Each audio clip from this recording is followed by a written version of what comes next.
So next up, we have Jennifer Kay.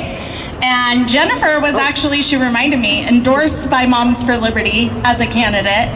And she has been fighting in this state to make it better, fighting for our kids.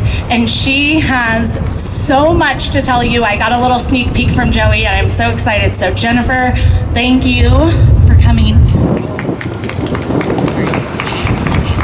Thank you, everyone. I wanna thank Joey Bright. She has the most tenacious spirit. So let's give a hand to Joey for bringing us all together. Children were sold. Children were raped. Lives were destroyed. And the people who participated in it, they're still walking free. We know their names. We have their emails. We have their flight logs. Members of Congress from both parties walked out of a secure DOJ reading room describing what they saw as bigger than Watergate. For years, people in the child advocacy movement were called conspiracy theorists. Today, we are vindicated. So let's be direct about what we know and what we demand. Reid Hoffman, a Silicon Valley tech billionaire and one of Trump's largest opponents, has funded fraudulent lawsuits and ballot harvesting operations nationwide to the tune of over $100 million. Reid Hoffman visited Jeffrey Epstein's private island after Epstein's 2008 conviction as a pedophile. Reid Hoffman visited a man he knew was a registered sex offender on the island where children were being trafficked, and later introduced the same man to the most powerful people in Silicon Valley, Peter Thiel and Mark Zuckerberg. Elon Musk has publicly stated with an email from Epstein as evidence that Epstein used Reid Hoffman's presence on the island to lure others. That email exists in the released files, and Reid Hoffman has confirmed that visit.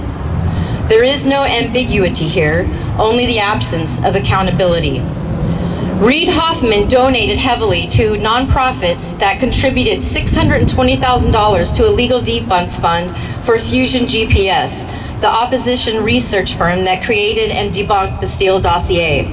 Reid Hoffman partnered with George Soros to form an organization to combat what they defined as disinformation. Reid Hoffman funded lawsuits against January 6 participants, poured millions into anti-Trump organizing across multiple election cycles, and stated publicly he would spend as much money as possible to prevent another Trump presidency. And now the Epstein Files, that this same man, Reid Hoffman, visited Epstein's private island, stayed at Epstein's Manhattan townhouse, traveled to Epstein's New Mexico ranch, and sent Epstein ice cream for the girls. Weeks after Virginia Giuffre's trafficking allegations became public. The Epstein Files mention Reid Hoffman 2,658 times. Reid Hoffman exchanged over 1,700 emails with Epstein. 1,700 is not a handful. That is documented, provable lie about the scope of their relationship. This is the administration that promised to demolish the deep state. This is the administration that promised the children would finally get justice. This is the administration that told you the Epstein Files would blow the whole thing open. And then the country was told it's time to move on. Deputy Attorney General Todd Blanche went on national television and said the review is over. The FBI told Congress there were no investigative leads worth pursuing. We are not asking for the impossible. We are not asking for perfection. We are assuming good faith. We believe this administration has the power, the mandate, and the documented evidence to act. We are here today because we believe they can do the right thing, but we are also here to make sure that they understand the cost of not doing it. The victims of Jeffrey Epstein's network did not survive years of trauma, come forward at enormous personal cost, and watch Ghislaine Maxwell get convicted only to be told by the most powerful government on earth that it's time to move on. Bradley Edwards, the attorney who fought for those victims for years, told the world that this network extended far beyond Epstein and Maxwell. The files confirm it. Members of Congress who have read the unredacted documents confirm it.